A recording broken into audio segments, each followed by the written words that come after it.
Steel plant ప్రైవేటీకరణ ప్రకటన 2021 జనవరి 27 వస్తే వెంటనే స్పందించినటువంటి నాయకుడు శ్రీ పవన్ కళ్యాణ్ గారు. నిర్వాసితులకి, విశాఖపట్నం ఉక్కులో పనిచేసిన ఉద్యోగులకి నేను భరోసాగా ఉంటానని చెప్పి ప్రధానమంత్రి గారి దగ్గరికి, అమిత్ షా గారి దగ్గరికి ఫిబ్రవరి 10న వీళ్ళు కలిసి నచ్చజెప్పి వచ్చారు. దాంతోపాటు అదే సంవత్సరం అక్టోబర్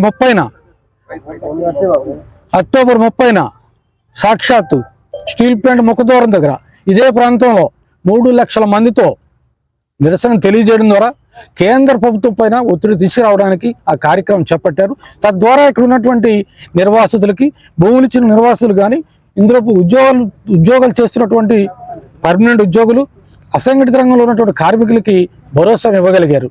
దాది ఆనాడు చేయాల్సిన పని ఎవరిది? ముఖ్యమంత్రిగా ఉన్నటువంటి జగన్మోహన్ రెడ్డిది. ముఖ్యమంత్రిగా ఉన్నటువంటి జగన్మోహన్ రెడ్డి ఏం చేస్తున్నారు?